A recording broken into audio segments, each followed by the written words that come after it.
For all those who appreciate the work that we're doing here on Standing for Truth, please hit that subscribe button because we are just getting started. All right, looks like we are live. Now it is late night with SFT, or I should say on SFT. Since it's almost 4 a.m., I'm not expecting a huge audience tonight, but I was committed to do this stream. I've been excited for this stream. It's not going to be the typical 2, 3, 4 hour long stream, but we're definitely going to get done what needs to be done. And in terms of the content that I want to present to you guys. Now, it's not going to be an all-out dismantling of every single argument known to man against genetic entropy like I did last week, I believe it was. So definitely go check out that video from last week, refuting the critics on genetic entropy. I think I went for almost 3 hours, actually, debunking every single possible argument. It was nice to go live a lot earlier in the day, and it was nice to see 40 people or so in the stream earlier for part 2 of my series on soteriology. So if people are enjoying it, I am happy to continue that series. So, and I'm glad that we're getting good feedback. So let's see the late night party animals. We've got Nicholas in the house. Good to see you. Good to see you. He says, That's kind of creepy, but plus I'll be watching too, just not typing. Awesome. Good to see ya. Dessel Drace, you're famous. You had your first live stream tonight. So congratulations. Montaz, SFT on the piano. Yeah, I wish I could play the piano that well. Unfortunately, I cannot. And I love your display picture there, my good brother. I do enjoy that piano intro, though. It gets me pumped. I'm a little tired tonight. We already went live. We had some streams earlier. But I thought, you know, we got to get this done. We've got a good article to go through briefly, titled Responding to Supposed Refutations of Genetic Entropy from the Experts. And I'm partly responsible for that article because it was based on a refutation of some claims and arguments made by the critics on the quote-unquote peaceful science discourse website, Joshua Swamidas's blog, and these arguments and claims were made under one of my posts on that site, and I think it also moved over to another post. So there's some really good feedback, and this article it's really good. You guys are going to enjoy it. I'll address a few things that Dan, the pseudoscience man, said in his stream tonight. Yikes. It was bad. I was just sitting there waiting for something. And I was left disappointed. And Gutsy Gibbons, she's tapped out. Check out her latest community post. That's it. She's tapped out. She's not a geneticist. She's not touching genetic entropy. She's not touching any of it. And that's fine. That's fine. We've got plenty of content with or without Team Dodgeball. I got to say, though, it's been fun. They've been dodging. They've been ducking. They've been dipping. They've been diving. They've been dodging all over the place. Guys, interview with PhD geologist Dr. John McKay. It's a must watch. George did an amazing job in that interview. George, thank you so much. Dessel says, boo, peaceful science. Yeah. If only Swamidas could even address some of the very specific questions I had for him regarding some of his claims on ginseng. Montas, 2.8K now. That's true, brother. 3K. I've never had a subscriber party before. Therefore, when we hit the 3K subscribers, guys, so make sure you share around the channel. Tell people to like and subscribe. Make sure you're liking our Facebook page, as well as our interview and debates alternative channel. Right there, SFT interviews and debates. Yes, that's me. That's not somebody pretending to be me. So make sure you check that out. Check out the Dr. McKay interview. And George Bond says, I bet SFT was late at his wedding. I can neither confirm nor deny. So let's get right into it. Before we actually get into the article itself, let's play a clip of Erica doing what she does best in terms of parroting already debunked arguments, and an argument that has been repeated by other critics from within Team Dodgeball. And then we are going to address that. I'm also going to address Dr. Dan Stern Cardinal's response to it and his just odd dismissal of the number of simulation experiments and peer-reviewed papers that have confirmed genome degradation and mutation accumulation. And Brother One Punch Man pointed that out too. So good to see ya. This guy's a warrior in the comment section. He says, Dr. Dan said he doesn't care about the simulations. Yeah, I guess if I was an evolutionist, if I was a naturalist, and I was that committed to not believing in genetic entropy, genetic degeneration, I would probably have to say I don't care about them. He doesn't care about the evidence. He doesn't care about the empirical evidence. So, guys, I'm going to share screen. I'm just going to play a minute out of this Erica video. I'm going to mute so there's no echo, guys. So here we go. You're not going to hear from me for about a minute, 30 seconds to a minute. And here we go.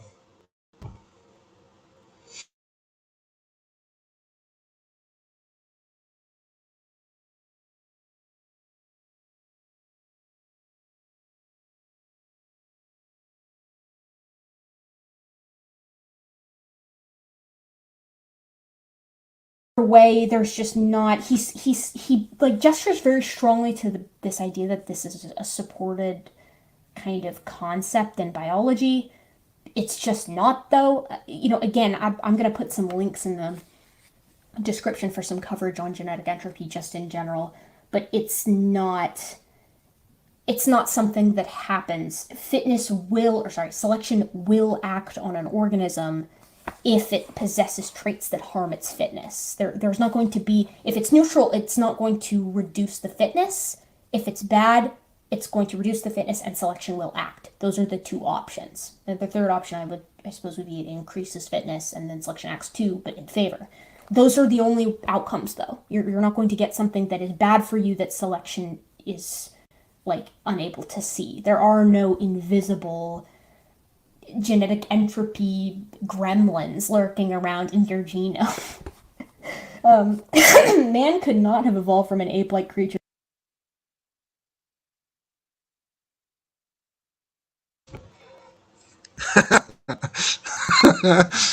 Ouch. I mean, what an unsophisticated rebuttal. And we're going to go through, we're going to be playing that video.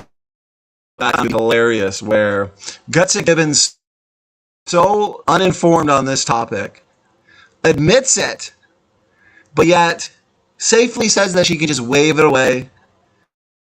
And based on what she said there, too, that, there's been no acknowledgement of mutation accumulation and effectively neutral mutations that are beyond the capabilities of natural selection to see, right? These mutations that are accumulating, that are below the ability of natural selection to remove these low impact mutations. So we're going to get into all that. I got a lot of good quotes and a lot of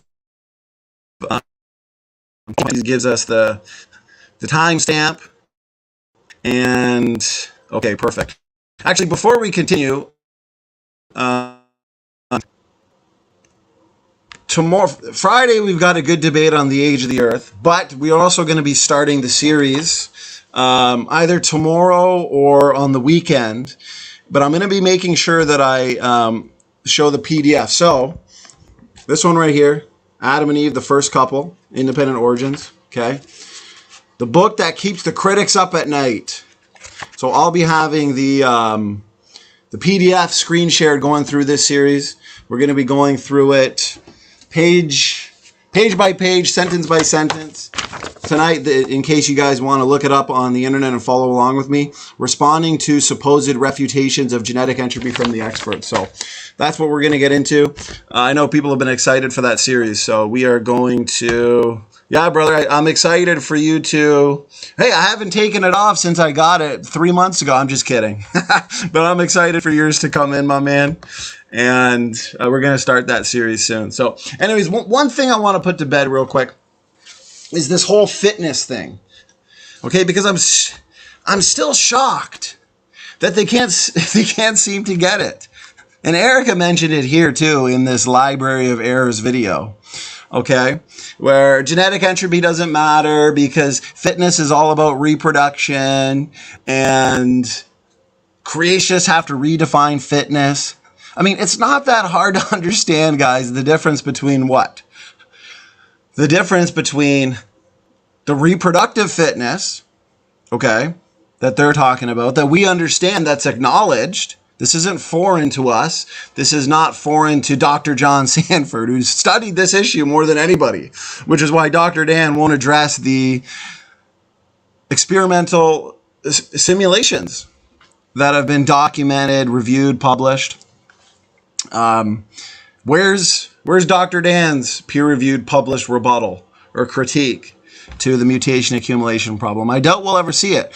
But here's the thing, guys. It's not that hard to understand the difference between absolute fitness and reproductive fitness, or total functionality versus reproductive fitness. Okay, and I think Sal did a great job against Dapper Dino the other night.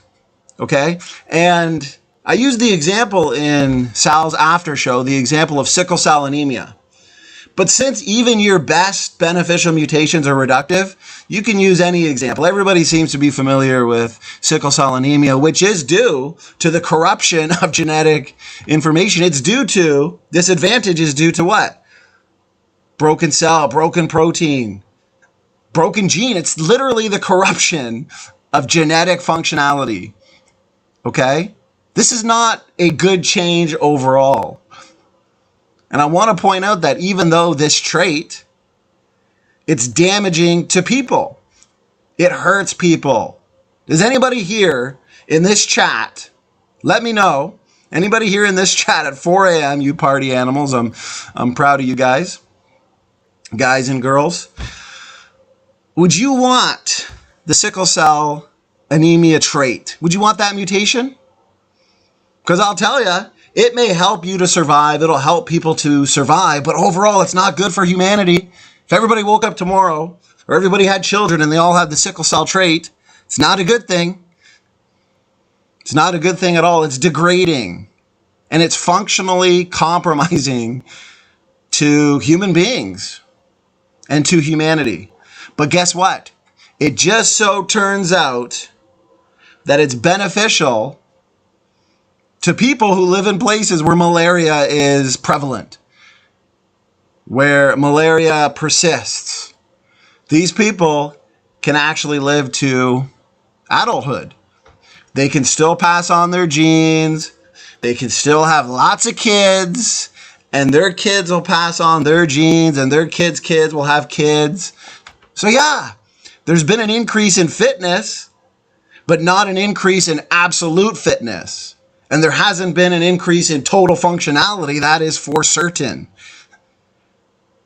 The only increase in fitness that we see with a lot of these reductive, so-called beneficial mutations, quote unquote, all we see is the increase being in a narrow sense, a very narrow sense. That's why we got to look to absolute fitness. That's where the evolutionists don't want to look. Because that's where reality kicks in, and they want to deny reality. Something so simple they want to argue about. Like months ago, when Dr. Dan was literally arguing with me that endogenous retroviruses are not a subclass of retrotransposons. I mean, like little things, semantics. They don't want to admit defeat. Okay? So in the sense of absolute fitness or total functionality, which the evolutionists don't want to look to, they don't want to consider, we have an overall decrease. We have an overall decrease, guys. This is exactly what we've seen in the Lenski experiment. There's been some really nice beneficial mutations. There's been some really nice degraded advantages seen in terms of genomics, in terms of genotype. But guess what? Overall, Lenski's bacterial populations have shrank in functional genome sizes. They're losing genes. They're losing genes short-term to long-term degeneration. So, yes, there's been an increase in fitness in a narrow sense, but absolute fitness, total functionality, there's been a decrease, right? They never want to address the key issue of net gain versus net loss. Never, never. And remember this, selection acts on phenotype and not genotype. And this is a point I constantly press. Selection can't see each nucleotide, okay? There's a lot of limitations when it comes to selection. We are passing on the good and the bad, okay? So it's just funny, and we can go down the line on, so-called beneficial mutations, but I want to get into this article real quick too. I'm going to share screen again, and we're going to address Erica's main argument here, and I'm going to address his counter to it from his video today too. Okay, so here we go. I'm going to have to look from my phone here on out because I am screen shared. Okay, guys. Nicholas, good to see you, brother. Let me know how my audio is. Let me go double check. Okay. Here we go. Responding to supposed refutations of genetic entropy from the experts. Let me get a drink of water here. All right, let's go through this, guys. You can pull it up on your, I've got it printed out as well. It was a really good read, but you can pull it up yourselves and follow along if you want. We're not going to go through it line by line, but we're going to address a few things right here. So objections have included appeals to truncation, epistasis, mutation counts, mutation count mechanisms, and debates over the true mutation spectrum. These have been analyzed separately and in combination and found to be wanting. Guys. But I want to point out, if you want a more extensive rebuttal of all the arguments, check out my video, 2 or 3 hours long. We got into the arguments from mice and the arguments from bacteria and the so-called trade-off. Okay, there's going to be a trade-off. There'll be a balance. So okay, so let's read through. Let's start with this one here, okay? Natural selection, equilibrium. And this is one that Dr. Dan Stern-Cardinal commented on as well. So I want to hammer this one home. And this is also precisely what Erica was talking about. Very unsophisticated arguments. And you can see in my number of debates with her that she avoided these important questions and objections. And you've all seen the video where she admitted that she has very limited knowledge on this topic, but then she just wants to wave it away, right? Not a very objective thinker, not looking at the bigger picture, of course, and just kind of blindly believing what the other critics have to say on it. And they haven't studied it all that well. See the chat. Oh, yeah, good question. Dessel Drace about the... so there's the codfish, and then there's also the notothenioid antifreeze fish, which I've actually gone into with Jackson Wheat, Snake Was Right, in the past, that what we're seeing now with a lot of these changes appears to be rapid evolution, epigenetic via environment, right? And I always point out that, listen, the vast majority of mutations are deleterious. Once in a while, you'll get a beneficial mutation that's overall reductive. But now based on our model of created heterozygosity and the mechanisms for adaptive change via the environment, right, the epigenetics that we're seeing, the forward-thinking mechanisms placed into the genomes of organisms, we're now seeing that with epigenetics above the genome. And with these changes that we're seeing in like the notothenioid antifreeze Arctic fish with the proteins, they enter the cold water. It's rapid adaptive change, right? Because those mechanisms are already built in. Too quick for deep time evolution, but perfectly explained through pre-programmed adaptation via the creator, of course.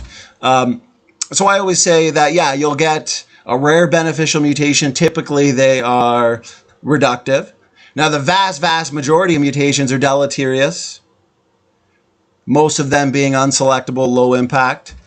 And once in a while, you'll get the really nice adaptive change through epigenetics, for example. So when you consider all of these types of changes, none of these are going to be able to counterbalance the damage done through the accumulation of low impact deleterious mutations. I'll talk more about that later too, but that's just kind of at the top of my head. But definitely an interesting case. There's been some real adaptive episodes and adaptive gains seen in organisms, and I would say that those notothenioid fish, the antifreeze proteins, as well as the Antarctic codfish, I would say that these are probably an example, because I'm not totally against a true, especially with epigenetics. I mean, these are changes that are just straight up adaptive events, non-reductive, but you would need a lot of those changes, right, to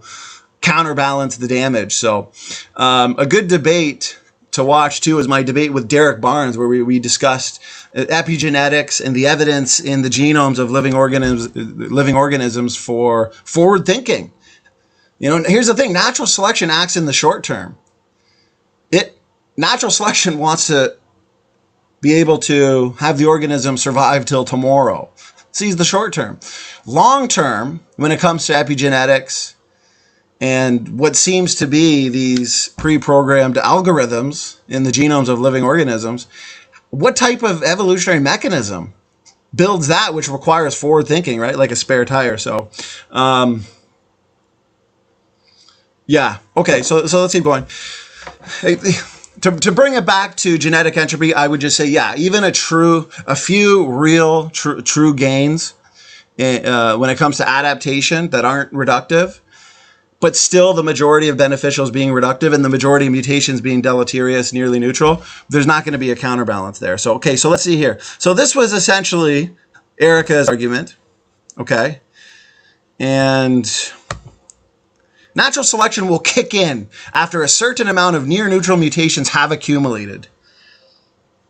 Effectively neutral mutations may well accumulate, but once they start to create enough damage, right, typical talking point, right, from Erica too, to cause reproductive problems, they are no longer effectively neutral. At this point, they become selectable, and natural selection will prevent further accumulation, again, leading to an equilibrium. So arguments used by Dan Stern-Cardinal, Dr. Stephen Schaffner, population geneticist, computational biologist. Okay. Felsenstein as well. Common argument. This is good, guys. The point of genetic entropy is that the least bad in one generation is actually a little more bad than in the generation before. So here's the answer. This was written by Dr. John Sanford. It was written by Paul Price and Dr. Robert Carter. Okay, so here we go. This is essentially the mutation count hypothesis. It has already been answered. So in Dan's video, I watched this video, and when they said that, okay, it's already been answered, Dan whispered in the camera, he said, no, it hasn't. And from my understanding, he never did address the source that's attached to it, and never did address any of the simulation experiments that indeed have falsified mutation count mechanism. And I'm going to show that later. So it's just bad. See, here's the thing. People like Dan, people like Gutsy Gibbon, it's really just about their audience, right? Put out a response video, make their audience, who doesn't really understand these topics anyways, make them think that, okay, at least our leader who tells us what to think, at least they responded. Even though it was a lack of response, they will think that because there was a response, it's been dealt with. No, it's not been dealt with. That's why I get a kick out of watching these guys' videos. If you haven't yet seen the Dr. Dan blind rebuttal, the response I did to that one, please. I think that was the most fun I've had in a while. And I told him, I said, Dan, please do some more blind rebuttals for me. Okay, so here we go. I'm gonna stay focused now. Let's get through this. Okay. But Stern-Cardinal also claimed Dr. Sanford's model requires mutation accumulation without purifying selection. Here we go. Now, here's the thing. You can look at these Mendel's accountant simulations and experiments, and you can put in whatever parameters you want. You can put in super beneficial mutations. You can put in any amount of purifying selection you want. And they are often very generous with the settings and the parameters that they are entering into these programs. And guess what? You can even put the genome as junk. And even when you do this, the most generous of settings, you still get mutation accumulation, you still get genetic degeneration, and all selection can do, even with a lot of junk DNA. Even with a lot of junk DNA, where only 1 to 10 of these mutations accumulating per generation are deleterious, you still get downhill changes. You still get extinction. And regardless of the parameter that you set, all it ever does and all it ever results in is what? The slowdown of genetic degeneration. The slowdown, that's it. But it doesn't solve the problem. It doesn't stop the problem. And the reason why natural selection, purifying selection, a lot of these mechanisms can actually slow it down is due to our amazing creator who's given us this ability. If it were not for the amazing DNA repair enzymes built in, front-loaded into our genetic information systems, we would have gone extinct after just a few generations. Doki doki, I was missing you. Thank you so much for the super sticker. Good to see you guys. Good to see you. Good question. Good question, One Punch Man. He says, Dan responded to the first point in that paper by saying that since equilibrium, balance of deleterious and beneficial mutations exist, genetic entropy is false. Yeah, because it'll attain balance. Yeah, oh yeah, heard it all. Heard it all. We're going to address that. I'm going to give that the smackdown when I'm done this, okay? So here we go. And remember, I don't need 3 months like Team Dodgeball to put together a 3.5-hour video that we responded to in incredible detail. Isn't it funny how many times and in how many different ways we addressed her question about the heat problem? But she's still saying we don't answer the questions. No, you just don't like the answer to the question. Because she's hoping that we just say, nope, there's no answer. Listen, we give some plausible solutions.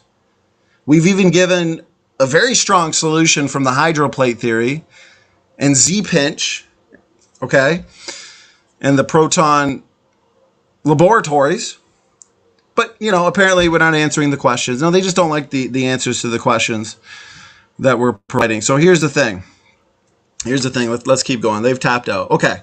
So the near neutral mutations do add up and are a factor in reproductive success. But since a near neutral on its own does little to influence reproduction, they end up acting as if they were completely neutral, and here we go, guys, and thus are only affected by genetic drift. Guys, these mutations, okay, they're unselectable. And when they build up, what do? What are they subject to? Genetic drift. Selection can't see them. Selection can't remove them. They're going to build up continuously. But here's the thing. We agree selection works. Selection can remove the worst deleterious mutations. Selection can amplify the best beneficial mutations, even if they are reductive.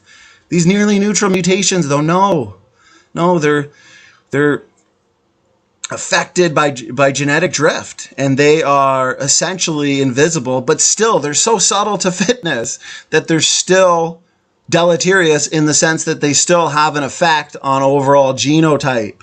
And remember, selection acts on phenotype and the level of the whole organism and not the genotype. It doesn't see every single nucleotide, but I'm going to address the objection to that in 1 second. I just want to get through this. And yet, as we will see in point 3 below, these adversaries want to invoke as many positive near-neutral mutations as there are deleterious near-neutral mutations, which is ridiculous.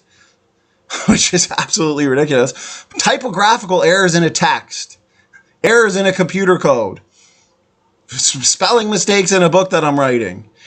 Okay, they will be consistently bad. And waiting for one that would actually be good and improve the message would be like waiting to win the lottery, which Dr. Sanford points out here.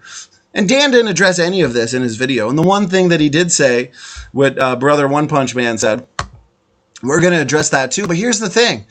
They don't address the bigger picture. They dodge, they duck, they dip, they dive, they dodge all over the place. They give one argument that doesn't invent anything, purely hypothetical, purely theoretical, not backed up by any empirical data, and we still at least address it. Well, they don't want to address anything. How can random changes to an information system be good for that system?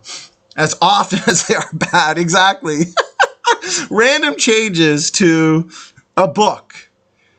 Let's say my book here. 130 pages. We're going to start the series on it soon.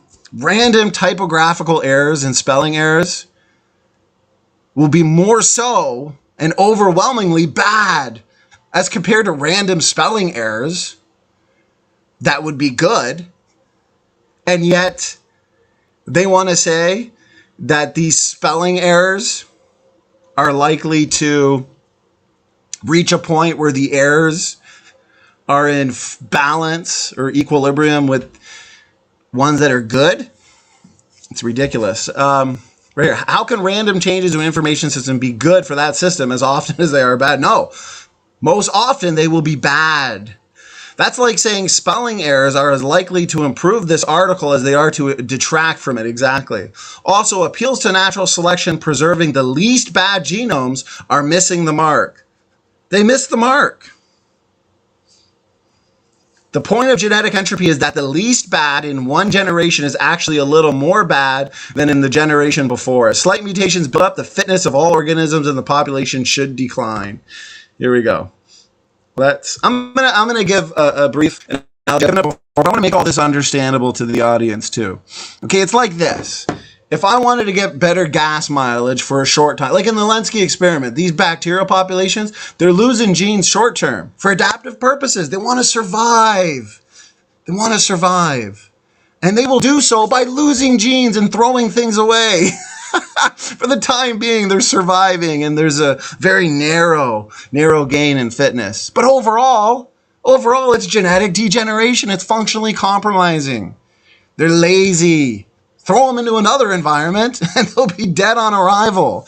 Okay? So you want better gas mileage in your car for a short time, for the time being, and you start throwing things out, okay?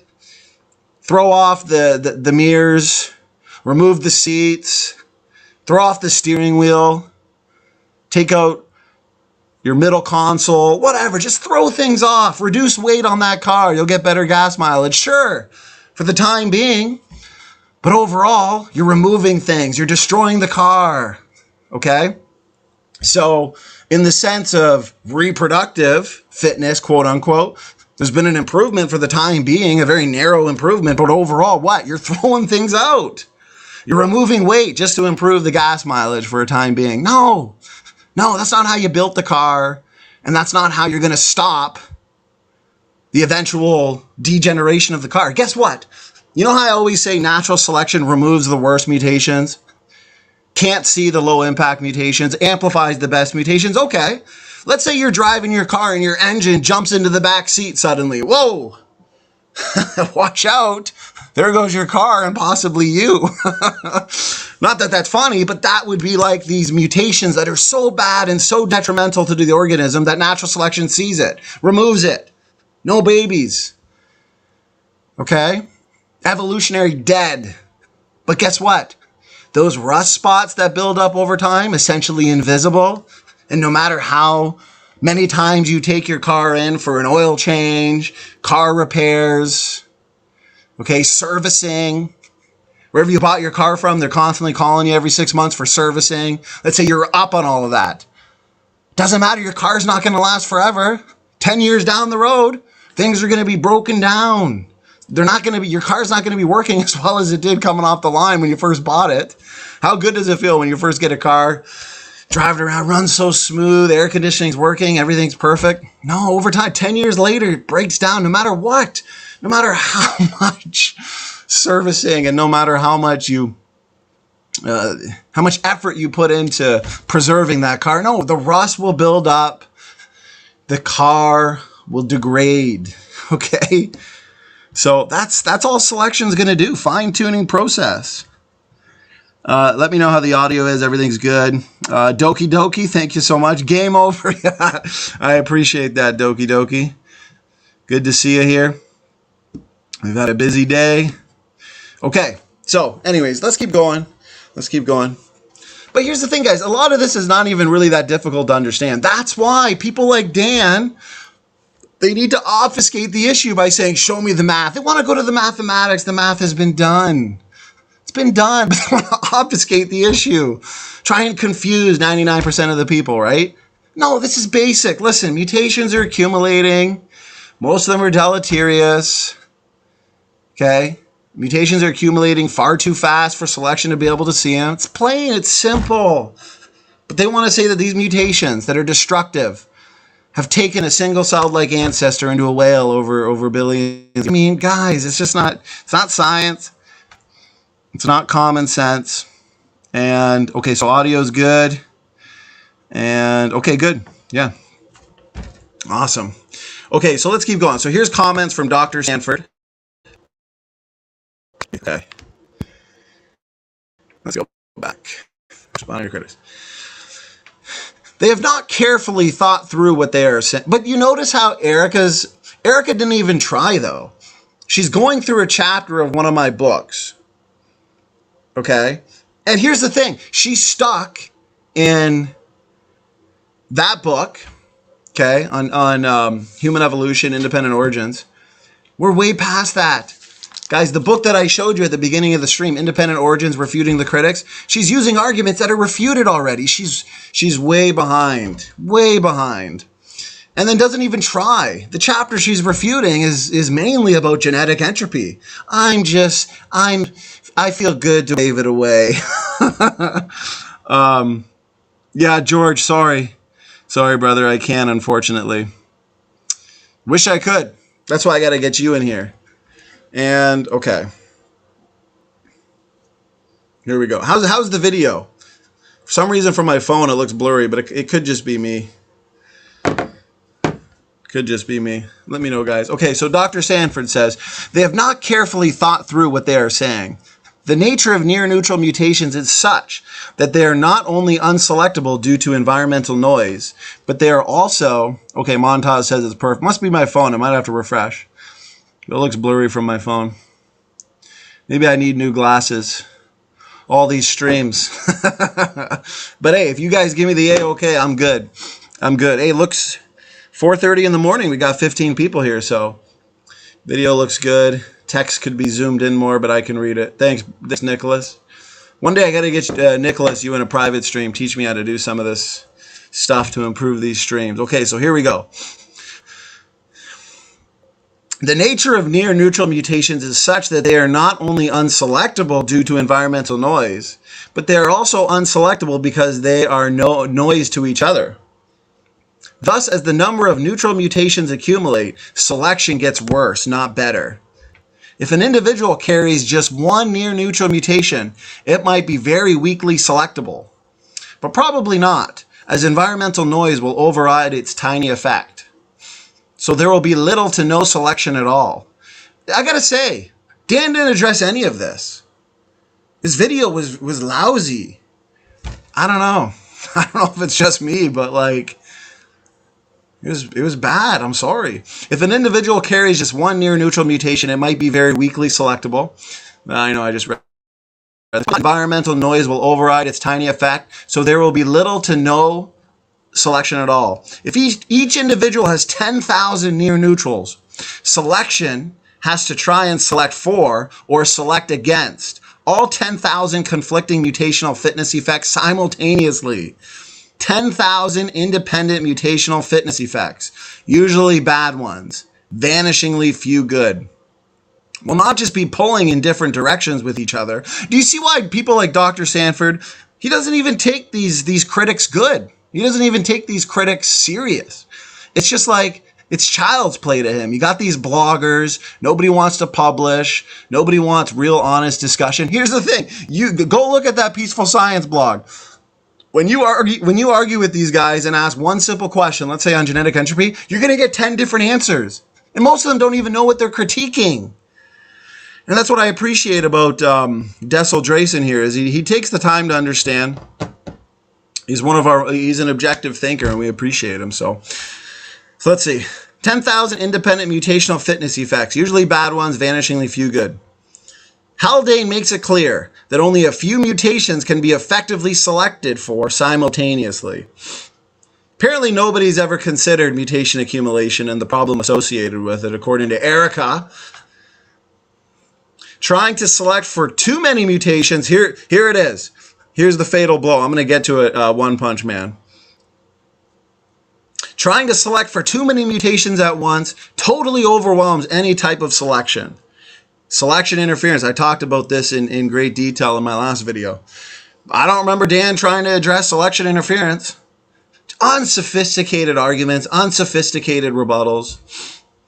Indeed, selection interference not only prevents selection for countless near-neutrals, and here's why Dan would be a waste of time to debate again, because for one, he doesn't respond to any direct questions, doesn't respond to any of these videos. His blind rebuttals, he doesn't address anything. And guess what? When he brings up his typical argument like the math refutes you, and then you say, hey, there's been 1,000 simulations done that actually shows that no matter how generous you are with the parameters, it shows that genetic degeneration is inevitable. He's just going to deny it, wave it away, and say he doesn't care. Yeah, it sounds like a real profitable debate there, bud. Okay, so let's see. Trying to select for too many mutations at once totally overwhelms any type of selection.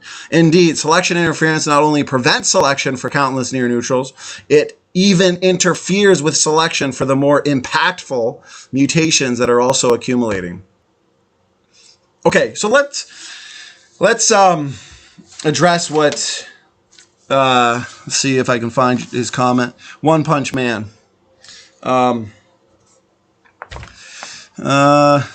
Where is it? He laid it out good. There we go.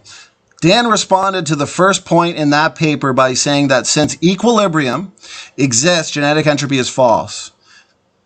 All right, I found it. Yeah, Andrew, that's right. Selection doesn't create anything. It's a fine-tuning mechanism, and it acts what's already there, right? According to the evolutionary model, natural selection acts on the variation that's due to what? Mutations. Mutations create diversity. Mutations, by definition, add diversity because it's adding something that wasn't there before. They explain the origin of all diversity as mutations. Selection acts on that diversity, that variation. We propose that the majority of that variation was front-loaded, built in at creation. Selection acts on that which was created, that which is there. Plus mutations could add a bit too. All right, so thank you, One Punch Man.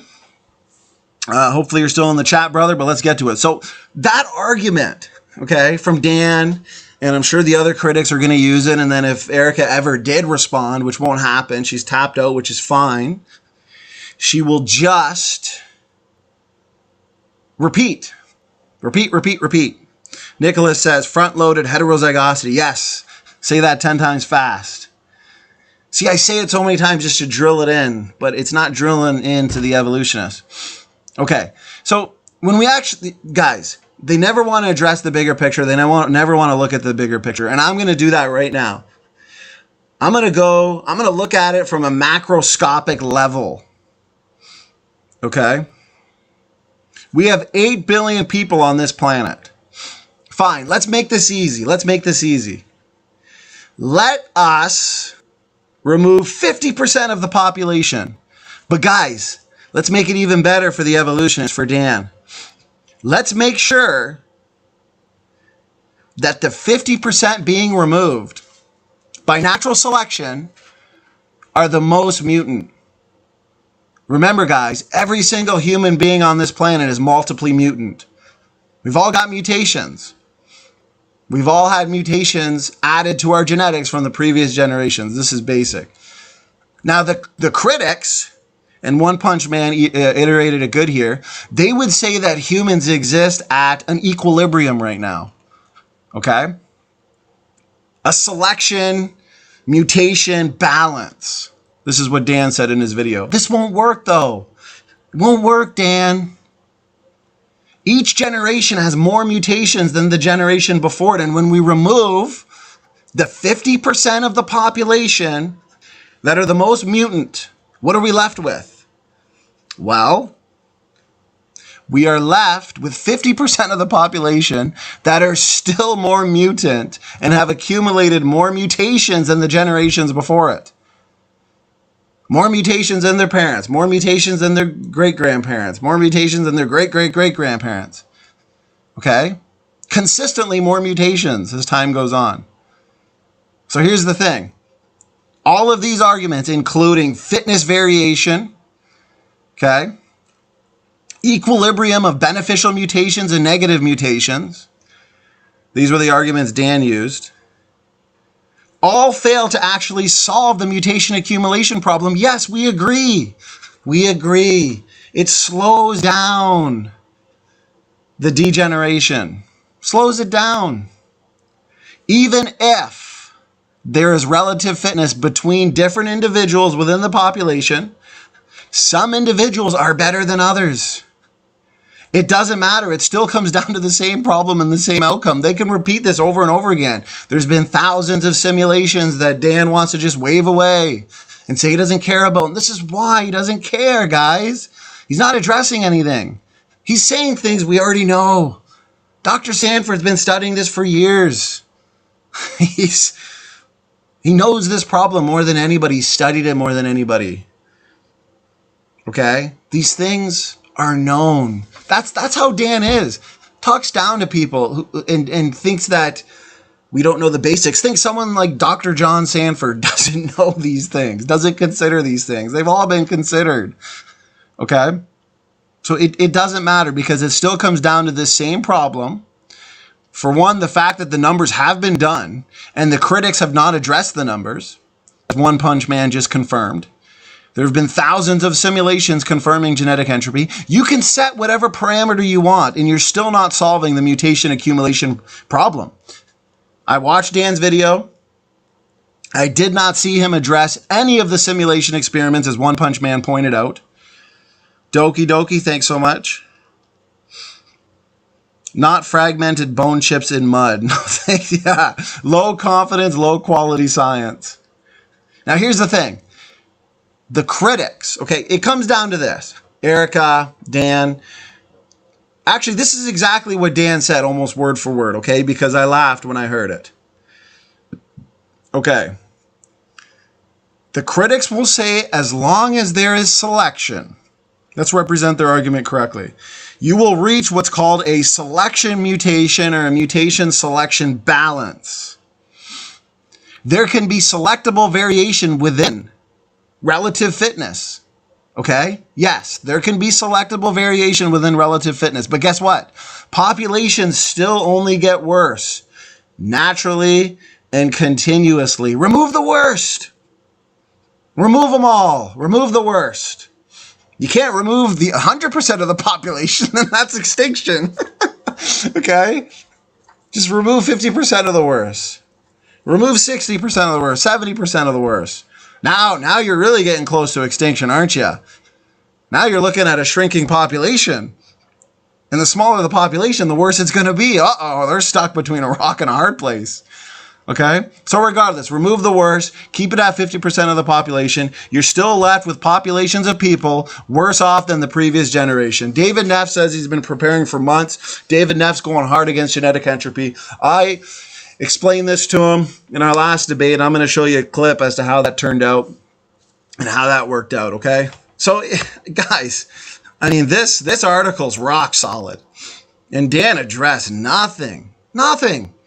I mean, let's see this. The distribution of fitness effects for nearly neutral mutations. Argument. All our data on mutations apply only to mutations of large enough effect to be measured and studied. And these mutations are of the selectable, not the nearly neutral variety. Therefore, we know nothing about the distribution of fitness effects for nearly neutral mutations. They're as likely to be beneficial as they are to be deleterious. And remember, the rare beneficial, about 1 in a million, are still going to be reductive. Yeah, I agree. There are some non-reductive changes that I say are typically epigenetic, built-in mechanisms requiring forward thinking. Guys, I'm screen sharing. Here we go. Now they'll just scoff at the ones that are creationist papers, although there's no reason to scoff at it. I mean, the simulations don't lie. Punch in your parameters, download the system yourself. I mean, here, look at this. Using numerical simulation to test the mutation count hypothesis. Let me put this to bed. I've got Dr. Sanford's book here. I've read through it so many times, and I'm going to flip to, let me see, guys. Mutation count mechanism. Where is it here? Give me a second.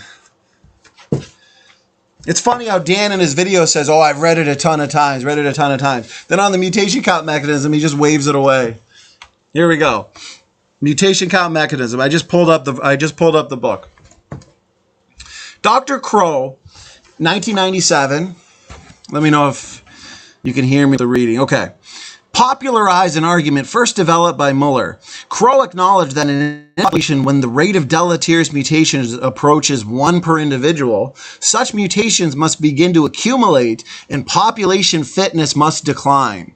However, as the total number of accumulated mutations per person becomes quite large, he realized that some individuals would have significantly more mutations than others due to chance. He proposed that by focusing selection against such individuals, one could sweep away a disproportionate number of mutations. I want to point out, too, that they will go as far as giving natural selection and these evolutionary mechanisms a mind. They're invoking a mind, essentially, with their explanations. The consequence would be that more mutations in the population would be eliminated at less cost to the population. Eventually, the number of mutations per person might be stabilized, and the decline in fitness might taper off. Crow's proposed mechanism can be called the mutation count mechanism. If there's any objections or anything, maybe there's something else Dan said that I missed, let me know. Let me know, because one thing I'll say about Team Dodgeball, especially when we get the PhD creationists on, I always invite them. I said it in advance. I say, come, bring your objections. I mean, look at the Dr. John McKay interview. I mean, anybody from Team Dodgeball could have been there. But as I predicted, Gutsa Gibbon goes to her damage control community post. Bring your objections to the interviews. We got the experts there. Dr. Lyle, Dr. McKay recently. And we did have some people. I asked Dr. Lyle all the objections. I emailed the critics, and they gave me some objections, and Dr. Lyle demolished them. You won't see somebody like Erica in that live chat, though. No, it's all about damage control with them. So, yeah, if there's any questions or anything, let me know. Okay, let's see. He proposed that... go back. Okay. Because it requires Mother Nature, okay, this mechanism, mutation count mechanism, to count each individual's mutations and then focus all selection against the high mutation count individuals.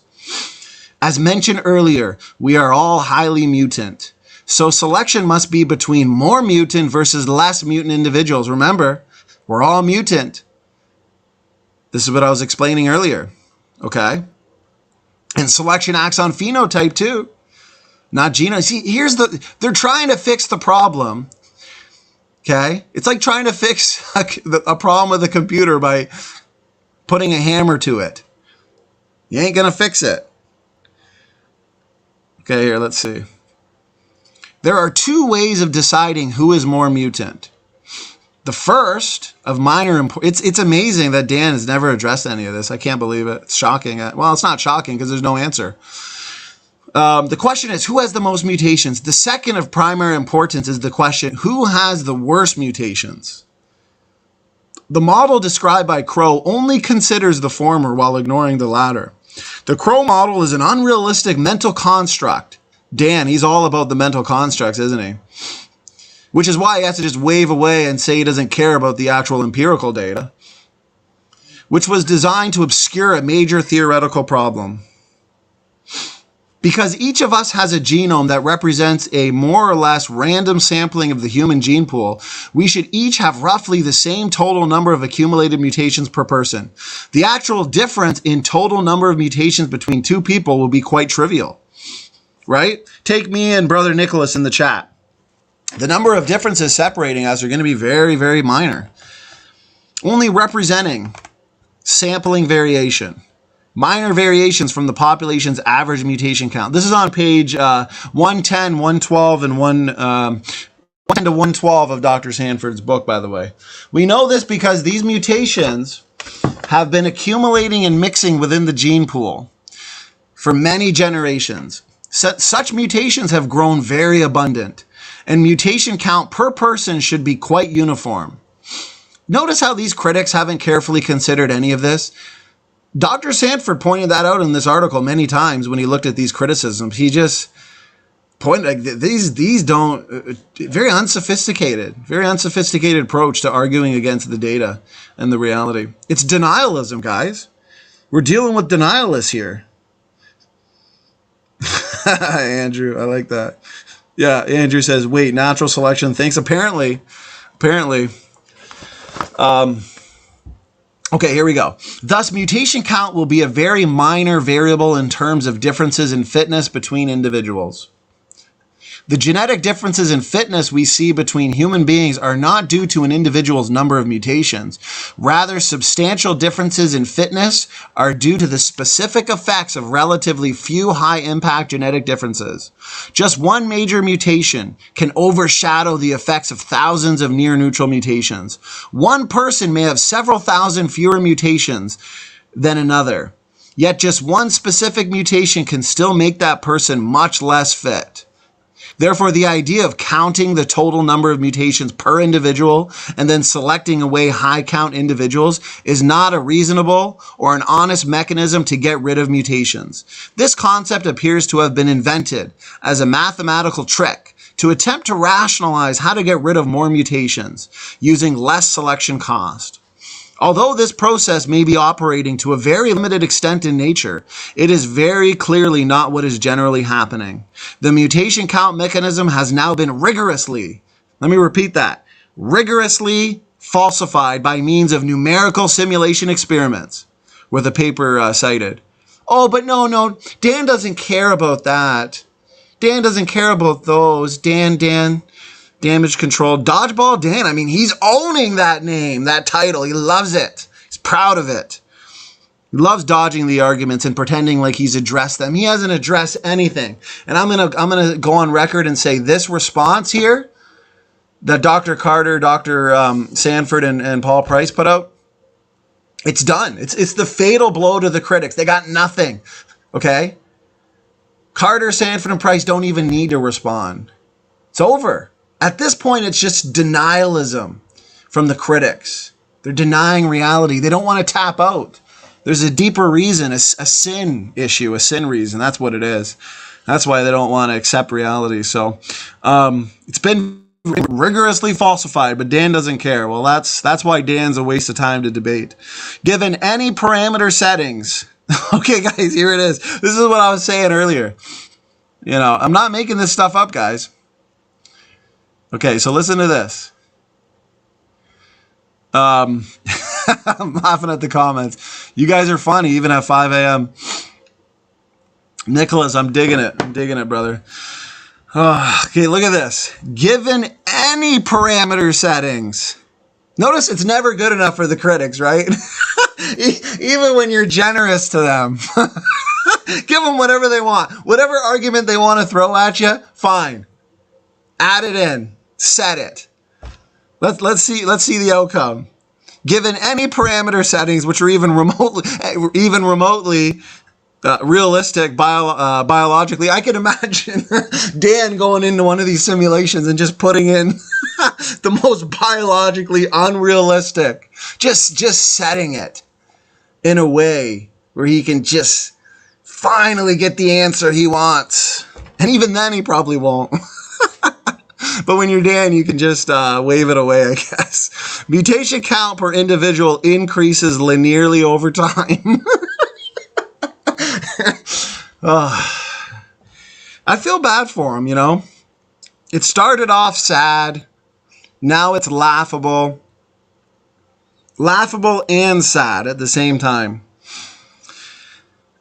And fitness declines continuously. And then there's a whole section on synergistic epistasis. And I mean, I could just go on and on and on and on. Guys, read through to these papers too. A lot of great stuff here. Guys, I want to show you why our good pal Gutsa Gibbon doesn't want to address. She wants to apparently review a book, spend an entire video on a chapter, and not actually deal with the main arguments from the chapter, just wave it away. She's been exposed. I mean, her community post was funny tonight. Right before I went live, I saw it and I thought, you might as well just have said, I'm tapping out, and saved us the time of having to read all of that damage control. Okay, so guys, I'm going to mute. Smitty says, I feel bad for Professor Xavier. Yeah, eventually, given enough mutations, we'll start gaining some of those X-Men powers. Okay, so here we go. I'm going to mute myself. You're not going to hear me, guys. I'm going to play this video. Just a sec.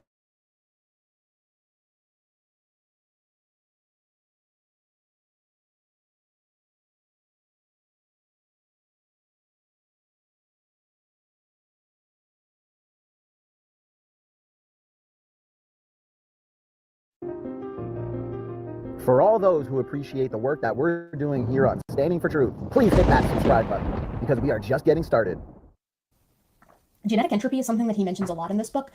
Genetic entropy is really, really stupid. But I'm also not a geneticist, and that's not really my world. Yeah, I'll be the first one to admit that I'm not a geneticist. Again, I'm not a geneticist. I can't say for certain genetics is not my forefront. Because I'm not a geneticist. Again, not a geneticist, and I'm not a geneticist. I'm not a biochemist. I'm not a geneticist. We should have a conversation about genetic entropy. I've heard you speak to like CRISPR and stuff like that before, and I would be very interested to have that chat. I'm not very, well versed, as I've said, for like the 20th time. I'm not very well versed in genetics. Yes, so here's the thing, and I'm going to use this to segue into genetic entropy because I feel like that's kind of where you're, pulling a little bit, which is fine because I got my notes right here because I don't know enough about genetics. Again, I cannot emphasize enough how this is not my field. I would, as I've continued to kind of begrudgingly admit throughout the course of this conversation, that genetics really isn't kind of my field. I can talk to you a lot about, other stuff, but genetics isn't it. I don't know about because this isn't my field. Genetics really isn't kind of my field. We're not going to be touching very much on genetic entropy. I feel very comfortable hand-waving it. I'm not a geneticist. That's on my field. I wish I could give you a better answer. I can't give you great answers because I don't know them. Oh, idiot. When we see genetic entropy, I'm going to say genetic entropy, and I'm going to do the genetic entropy sign, and we're going to say it's like this, and then I'm going to say skip. So I'm going to be like, Now, guys, I want to point out, it's all going to deal with the genetic entropy. She'll never deal with this video. She'll never deal with the article, because guess what? Even your best critics in the field of genetics, they get answers. So, of course, she's not going to have any answers, but I want to point out the fact, not just that. The only thing Erica can actually focus on and argue from is from bones in the dirt. The low quality, low confidence science. Guys, go watch our second interview with Dr. Rob Stadler just to see how low confidence that type of science is. That's all she can look to. Even your Dans of the world will say, listen, it's genetics. That's the direct way, the best way to determine ancestry. So I can see why Erica has tapped out. I mean, I can't blame her. She's also dodging the terrible predictions. Coming from Jensen, she's dodging everything to do with the molecular clocks. I mean, it's not just the genetic entropy, guys. And here's the thing. I've actually asked very direct, specific questions that actually don't have an answer because they're based on a misrepresentation or even maybe just an outright lie that she didn't make up, but she got it from Swami Das on Jensen. And I've made very lengthy videos, and I broke them down. Matt and I made a couple edited ones, less than 10 minutes, with a very specific question. The honest thing would be for Gutsy Gibbon to just say, yeah, you're right. I took this from Swami Das, Vograd, and I should have, double checked the sources. Let me see. This says, is there a problem with my mic? Oh, just a sec. Let me stop sharing. Okay. How's the mic sound now, guys?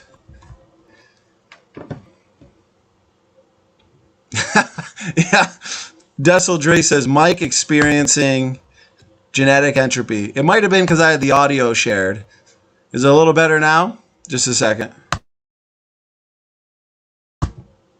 Okay.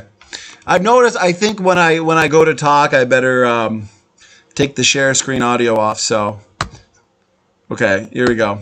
Let me know if the audio is improved or if there's more static. Okay. So, yeah, here's the thing. Very specific, direct questions that you pretty much just have to admit. Yeah, thanks. Yeah. Give it enough time and give it enough deleterious mutation accumulation and the microphone will improve. I promise you. Enough selection. Anything can improve. Okay, let's finish off a bit more of this video. I'm going to pause it at a part where you're going to see a lot of quotes from real population geneticists acknowledging this problem. Okay?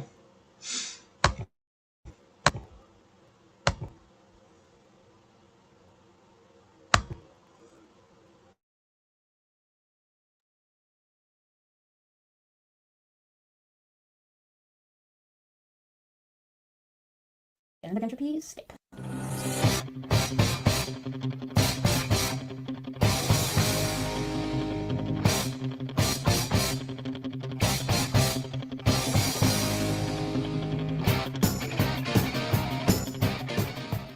the evolutionists will often look to gene duplication as a way to add novel information to the genome. But I mean, if I give you a copy of a book that you already own, and then I start introducing typographical errors into the second copy of the book you already own, now you just have a more messed up copy of the original book. So it's just more evidence for genetic degeneration. It comes down to net gain versus net loss. So that ain't gonna help.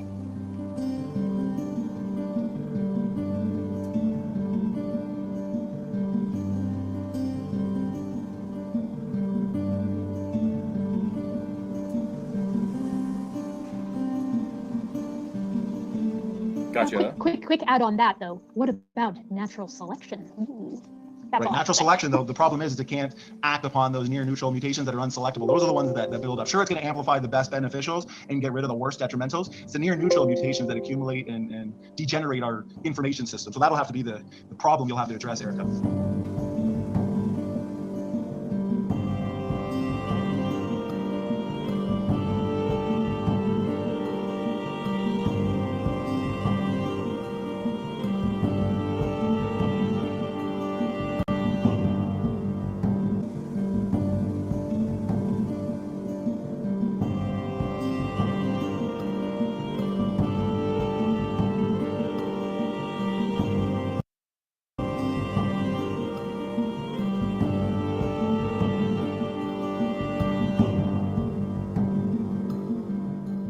Okay, so when it comes to humans, mutation accumulation, we've seen the mathematics, we've seen a number of mainstream journal publications with Mendel's accountant where you can enter any parameter you want. It is the #1 program for simulating natural selection, evolutionary mechanisms. You can even throw in super beneficial mutations, and the math and the simulations, what they show is that most beneficial mutations are too subtle anyways to be selected for by natural selection. And even with a few beneficial mutations, okay, that are say truly novel, and because oftentimes they'll invoke what's called super beneficial mutations, those still won't counterbalance the damage of mutation accumulation. So in humans, for example, and recombination, are you familiar with Muller's ratchet? Not off the top of my head.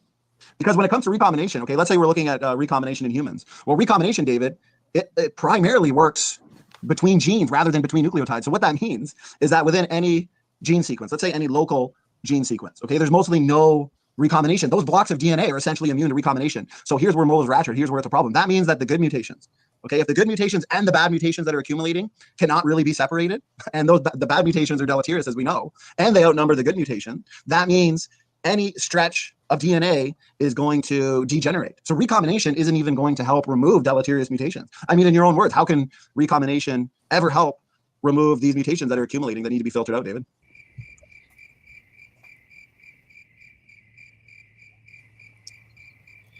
Hi. I can't help you here, David. I don't know anything about biology. Yeah, I'm sorry. I'm just shuffling through notes real quick. I'm sorry. See, here's the thing. Here's the big problem, though, David, is I want to point out, I want to make it understandable for the audience too, okay? So here's a simple question, David. Does natural selection act on phenotype or genotype? I believe, I'm not sure I understand this question. Well, natural selection acts on phenotype, right? It can't see every single nucleotide. And when we pass on our genetics, we're passing on every single nucleotide, of course. So the fact is, every single human being on this planet is mutant, okay? Right. We've all accumulated mutations. So I like to use the example. Let's take a room full of people, okay? Now let's kill off the most mutant people, okay? Get rid of the worst. Because that's what evolutionists typically invoke, right? You know, natural selection is going to act upon the worst. Fine. Everybody's mutant. Get rid of the worst then. But now we still have a room half full of people who still have approximately 100 more mutations than who? Than their parents, and 200 more mutations than their grandparents. Now remember, David, if everybody is multiply mutant, and if every generation is then more mutant than the one before it, all selection can do, it's a fine-tuning mechanism. All it can do is slow down the inevitable degeneration by what? Killing off, like I said, the absolute worst of the bunch. But it doesn't do anything to stop these mutations that are accumulating in the population over time. The ones that natural selection can't really see, that population geneticists refer to as effectively neutral mutations. So that's the point. Things are going down, not up. Yeah, you can get rid of the worst, but it doesn't matter. There's still a mutation accumulation problem that population geneticists recognize. So how do you explain?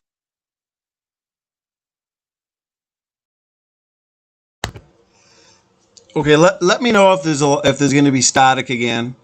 I did notice it when I checked too. So I want to point out the fact, and Dessel, don't worry, we would never roast you. I want to point out the fact that David, he's really been using Dr. Dan's argument, and almost word for word. And he's really been looking forward to that debate. And I asked him the bigger picture, and also pointed out the fact that these simulations have been done. The papers are out there. The numbers have been done. But the problem is, It doesn't matter how much purifying selection you have. It's only going to slow down the process. It's never going to stop it. Okay? And we'll see what David's answer is to this. And let me know if Dessel says it's no problem. Well, you are Doomsday. You are Doomsday, and he's not to be messed with. After the drill instructors, you can't touch me. It's true. That's true. We wouldn't be able to come close. You're too tough and hardened now. Okay, I'm going to finish this little clip too, just to show you. And then I think we're going on about an hour and a half. I think we'll shut it down for now. Let me know if the audio is good again. I think I know what the issue was, but I definitely, when I looked back and checked, there was a bit of a some static. Okay, here I'm going to share screen again.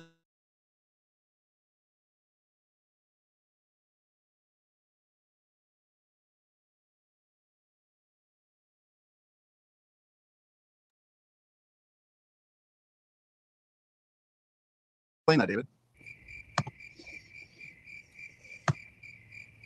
Uh-oh.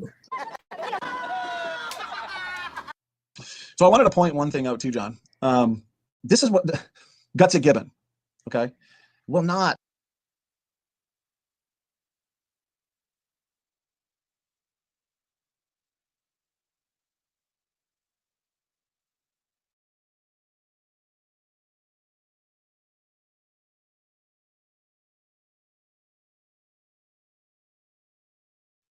And is this this seems to all go back to the concept of genetic entropy, kind of Sanford's model, right? So, Dr. Carter, what is the genetic entropy exactly, and what are some of the best lines of evidence supporting it? Genetic entropy is the idea that if most mutations are weak, natural selection can't see them. In order for natural selection to operate, a variation has to affect reproduction. Either you die young, or you don't have as many children, or whatever it is. It's something that affects how many children you have. If most mutations, like, I mean, you and I and everyone listening were born with about 100 mutations that our parents didn't have when they were born. And I don't feel like a mutant, but I have 100 new spelling errors in my genome. And those mutations, I might have a broken gene, I might have a defect of something else, I might have some rearrangement somewhere. They're just, I mean, if you had a textbook for biology class, and it was handwritten, I would expect to find a few mutations in that textbook. But let's say that at the end of every year, the student has to hand in for his final project a handwritten copy of his textbook, and the original is destroyed. And then the next year's class, they're handed the textbooks that were copied the year before. And every year a new copy is made, eventually no one will be able to pass biology class. Because there'll be so many mistakes in the books, it'll be totally worthless. And that's an analogy of what's happening in the genome. If we are picking up mutations every generation, that means we're going downhill. And eventually we will have to go extinct mathematically. That's so good. No, I was going to say, yeah, that's an awesome answer. So essentially, Dr. Carter, we're more mutant today than we've ever been. And even on a population level, if you were to, let's say, get rid of the worst of the worst, you're still left with people who are more mutant than the generation before it. Yep. Yeah, very simple. Now, we've seen this massive computer models. There's a program written called Mendel's Accountant that was written by Sanford and several computer scientists. It was designed specifically to test ideas of evolution and genetic entropy using nothing but evolutionary assumptions. It's really interesting that the most comprehensive evolutionary modeling program was written by creationists. Right. And they went out on a limb because they might have been wrong. Right. And it seems like the criticisms that I've read, I guess in blogs is typically where you find it. It almost appears like they have no understanding of the program to begin with. Absolutely. Yeah. And they almost never understand that this objection they raise was systematically analyzed and published. Right.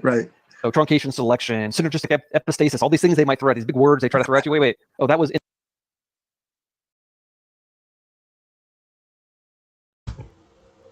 See, the key to take there, these objections have been systematically dealt with. Truncation, selection, synergistic epistasis, mutation account mechanism, like he stated. The answers are out there. They've been dealt with. Okay, the best you're ever going to get is a slowdown of the inevitable genetic degeneration. That's it. No one's going to say that the human species are getting better. That's for certain. Anyways, yeah, we've gone on an hour and a half, and I think I'm going to screen share one more time. I definitely want you guys to check out this article. So we went through just a couple of them, but this is very thorough, And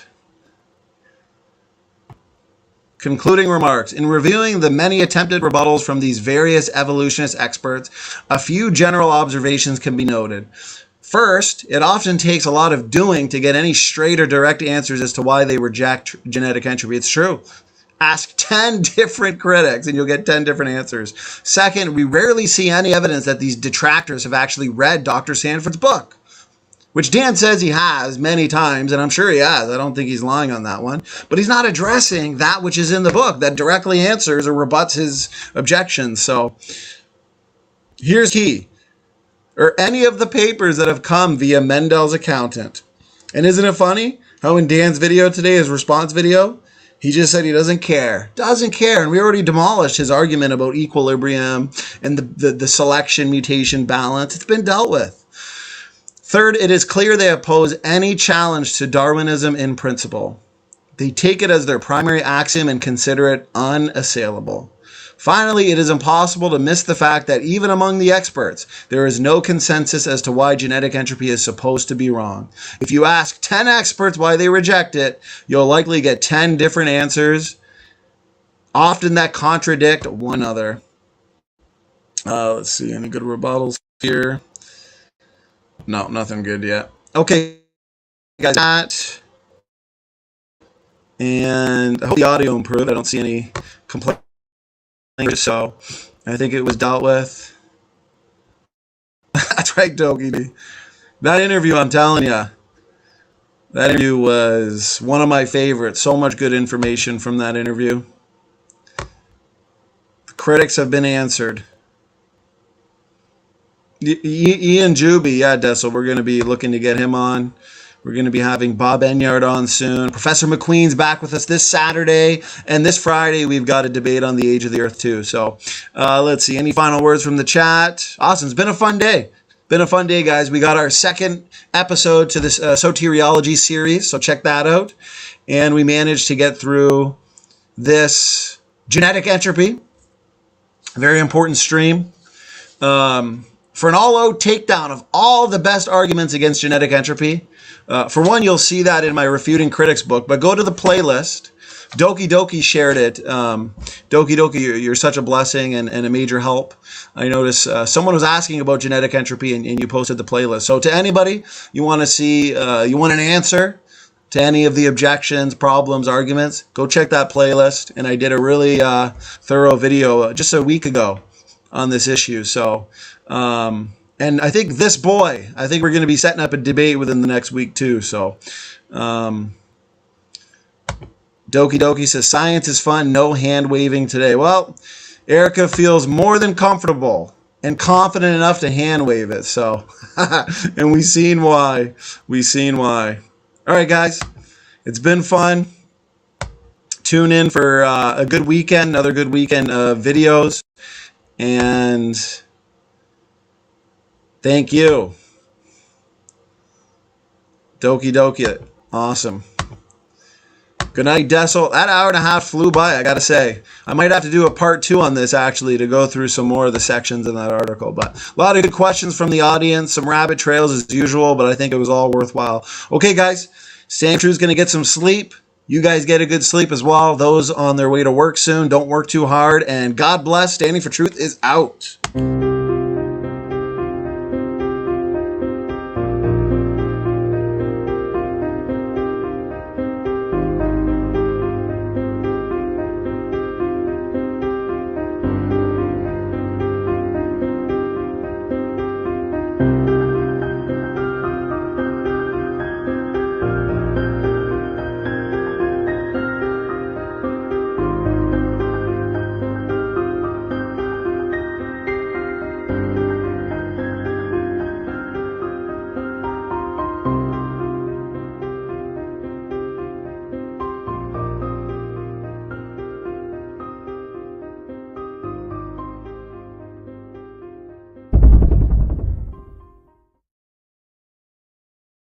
For all those who appreciate the work that we're doing here on Standing for Truth, please hit that subscribe button.